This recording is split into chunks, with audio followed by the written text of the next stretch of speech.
कहते हैं कि सिलेक्शन पर वजीर आजम और अपोजिशन लीडर कुछ नहीं कर सकते थे। पीपल्स पार्टी के सीनियर रहनुमा खुर्शीद शाह ने भी इंतखाब पर सवाल उठाया। वो कहते हैं बेहतर होता कि कोई और वजीर आजम बनता, तो नाम तो हुकूमत के साथ डिस्कस ही नहीं हुआ है। शाह महमूद कुरैशी साहब का भी स्टेटमेंट आया। वो कह रहे हैं कि निगरां वजीर आजम दो बड़ी इत्तेहादी जमातों की चॉइस नहीं है। हुकूमती जमातों के बयानात ने ऑब्वियसली सवालात तो उठा दिए हैं कई सारे, और इस मामले पर सियासी जमातों में तकसीम जो है वो बड़ी वाज़ेह तौर पर दिखाई दे रही है। तहरीक इंसाफ के अली मोहम्मद खान साहब ने इसे बेहतर इंतखाब करार दिया है। वहीं पीपल्स पार्टी के फैसल करीम कुंडी भी इस फैसले का खैर मकदम कर रहे हैं, और इन सारे एतराज़ात और सताइश में दोनों पार्टीज की क़यादत वो बिल्कुल खामोश है। नवाज शरीफ साहब, मरीम नवाज साहबा, बिलावल भुट्टो जरदारी साहब बिल्कुल खामोश चुप सादे बैठे हुए हैं। बाप का बंदा बाप ने सेलेक्ट कर लिया, बेचारा जो अपोजिशन लीडर है वो भी कुछ नहीं कर सकेगा, वजीर आजम भी कुछ नहीं कर सके। ये इंटरम वजीर आजम एक मोहरा है। इस सारे प्रोसेस में तहरीके इंसाफ के साथ मशावरत नहीं हुई। पीडीएम की जो 2-3 बड़ी पार्टी हैं, लगता है उनकी जो ख्वाहिश थी वो भी पूरी होती हुई दिखाई नहीं दी। काकड़ साहब ना नून लीग की चॉइस है और काकड़ साहब ना पीपल्स पार्टी की चॉइस है।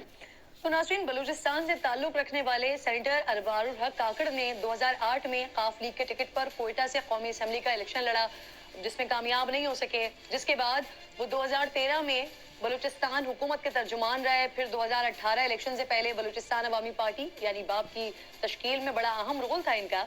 जिसके बाद सेनेटर अनवारुल हक काकड़ 2018 में सेनेटर मुंतखब हुए।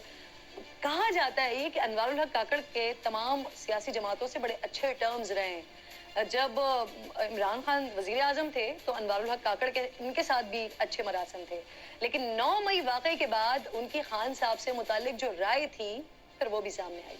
सुनिए। पाकिस्तान के अवाम के एक सेक्शन ने इमरान, मीडिया के एक सेक्शन ने अवाम, पाकिस्तान की जुडिशरी के एक सेक्शन ने अवाम को इमरान को बनाया, पाकिस्तान की एस्टेब्लिशमेंट के एक सेक्शन ने कंट्रीब्यूट। इसमें कोई शक नहीं है, इसमें कोई आर नहीं है इसको तस्लीम करने में। लेकिन मैं उनमें से एक को भी कंडेम नहीं कर रहा हूँ, मैं इमरान को ही कंडेम कर रहा हूँ। किसने उनको क्यों सपोर्ट किया? इसलिए नहीं किया था कि वो पाकिस्तान के इश्तिहारे जो रियासत के हैं उन पे चढ़ दौड़। तो इस तमाम मामले में दिलचस्प बात नाज़रीन ये है कि निगरां वजीर आजम बनने से पहले उनकी आखिरी बड़ी मुलाकात बाप पार्टी के रहनुमा जाम कमाल के साथ के सीनियर नायब सदर मरीम नवाज के साथ हुई थी, और इम्कान जाहिर किया जा रहा था कि वो मुस्लिम लीग नून का हिस्सा बनने जा रहे हैं।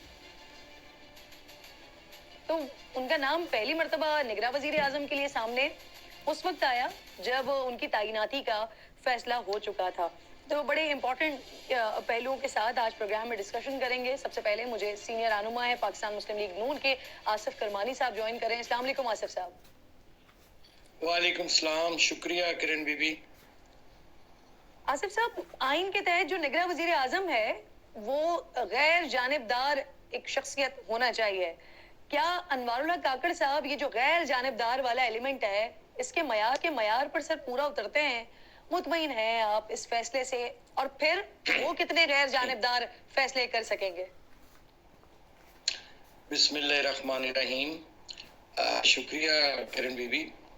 गुजारिश ये है कि अभी तो उन्होंने हल्फ भी नहीं उठाया, और मैं समझता हूँ कि ये जो आपका सवाल है जानिबदारी का या गैर जानिबदारी का, इसका फैसला फिर आने वाला वक्त करेगा। और मैं ज़ाती तौर पर ये समझता हूँ कि ये एक अच्छा फैसला है, और मुझे उम्मीद है कि चूँकि एक छोटे सूबे से भी ये हुआ है इंतखाब उनका, और वहाँ आपको मालूम है कि एहसास महरूमी पाया जाता है, तो मुझे उम्मीद है कि बलूचिस्तान को भी कौमी धारे में लाने में ये फैसला मददगार साबित होगा। और रही जानिबदारी और गैर जानिबदारी, तो मैंने अर्ज किया है we have to wait and see. लेकिन मैं उम्मीद करता हूँ कि वो समझदार आदमी हैं और वो सोच समझ कर चलेंगे, और वो जो उनके ज़िम्मे काम लगाया गया है कि बुनियादी तौर पर इलेक्शन को और इलेक्शन कमीशन को फैसिलिटेट करना, मैं समझता हूँ कि जी सर वैसे कि ओवरऑल अभी पिछले दिनों तो बहुत ही ज्यादा होता रहा, जो ये दो बड़े स्टेक होल्डर्स थे इत्तेहादी हुकूमत में, आप और पाकिस्तान पीपल्स पार्टी। तो पाकिस्तान पीपल्स पार्टी का ये तर्ज सियासत रहा इन 16 महीनों में कि वो हर चीज के ऊपर अपनी तौजीहात तो पेश करते थे, उनके तहफ़्फ़ुज़ात भी होते थे, लेकिन फिर वो मान जरूर जाते थे। अब ये निगरां वज़ीर आज़म के मामले पर भी इसी तरह का हुआ है, लेकिन यहाँ पर अब बाकी जमातों की जानिब से भी तहफ़्फ़ुज़ात का इजहार किया जा रहा है। पीपल्स पार्टी, अवामी नेशनल पार्टी, इन दोनों की जानिब से निगरां वज़ीर आज़म पर तहफ़्फ़ुज़ात का इजहार किया गया है। एमल वली खान इसको मोहरा करार दे रहे हैं, खुर्शीद शाह साहब कह रहे हैं कोई और होता तो ज्यादा बेहतर होता। तो सर ये जो इतने दिनों से आप लोगों की डिस्कशंस चल रही थी, तो ये क्या डिस्कशन का नतीजा नहीं है, ये अचानक से कोई नाम पॉप अप हुआ और फिर हमारे सामने आ गया?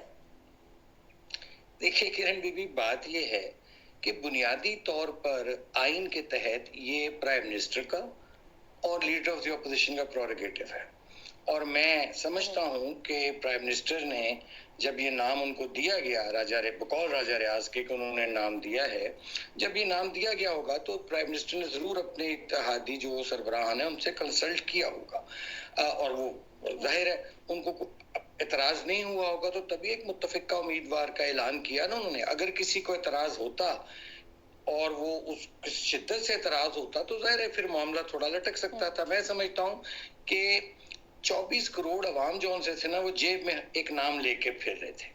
अब ये हो नहीं सकता कि आप इतनी करें कि तमाम लोगों से हर एक को मुतमईन करना मुश्किल है।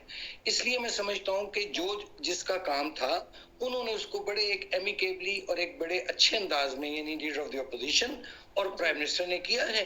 अल्लाह खैर से, अल्लाह इस पर क्या है ऐसा चाय की प्याली में। आठवें निगरां वज़ीर आज़म होंगे जिनका मैं समझती हूँ Guinness book of world record में नाम आना, कि जो सारा सिलसिला रहा, मतलब जितना कियोस रहा इसके ऊपर, शायद पिछले 7 का लोगों को नाम भी याद ना हो, लेकिन ये बहुत अरसे तक याद रहने वाली चीज है। अब सर अनवारुल हक काकड़ साहब जो हैं वो ना मुस्लिम लीग नून की चॉइस है, ना पाकिस्तान पीपल्स पार्टी की चॉइस है। ऑपोजिशन लीडर की तरफ से एक नाम आता है और फिर उसके ऊपर वजीर आजम साहब मुत्तफिक हो जाते हैं और वो नाम निगरां वजीर आजम के तौर पर हमारे सामने आ जाता है। तो सर मियां साहब को इस मामले पर एतमाद में लिया गया है, वो मुत्तफिक थे इस नाम से?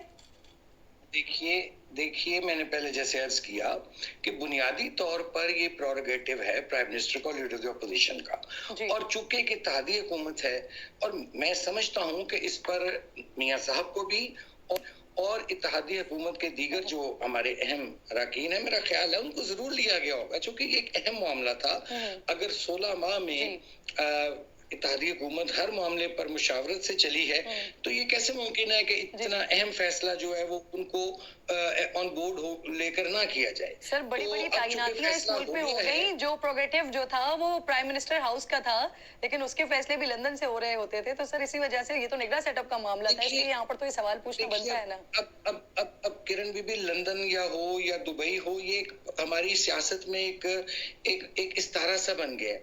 अब एक लीडर जो है वो अगर मौजूद नहीं है, कायद है जमात का, अगर वो लंदन में मौजूद है तो अगर उसको मुशावरत कर ली जाएगी तो ये क्या का कोई गुनाह है? मुझे बताइए। एक मुशावरत है जिसमें हर पार्टी का जो लीडर है, जो लीडर, और वो नवाज शरीफ है नून लीग के, तो इसलिए मुशावरत जाहिर है अगर मियां साहब मुत्तफिक ना होते तो अब तक उनकी तरफ से कोई, जैसे दूसरे लोग बात कर रहे हैं, पीपल्स पार्टी में तो स्प्लिट है ओपिनियन, जैसे आपने खुद फरमाया, शाह साहब कुछ बात कर रहे हैं, कुंडी साहब कुछ बात कर रहे हैं।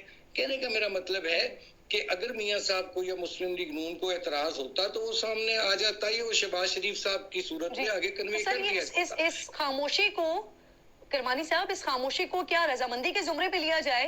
क्योंकि मैं देख रही हूँ मरियम साहिबा भी खामोश हैं, बड़ी मियां साहब भी खामोश हैं, कोई मुबारकबाद का सिलसिला ट्विटर पर भी नहीं आया, तो क्या ये खामोशी रजामंदी का इजहार है? सर मैं समझता हूँ कि ये बड़ी एक पॉलिटिकल मैच्योरिटी का सबूत है कि देखिए फिर लोग कल को एतराजात करना शुरू कर देंगे।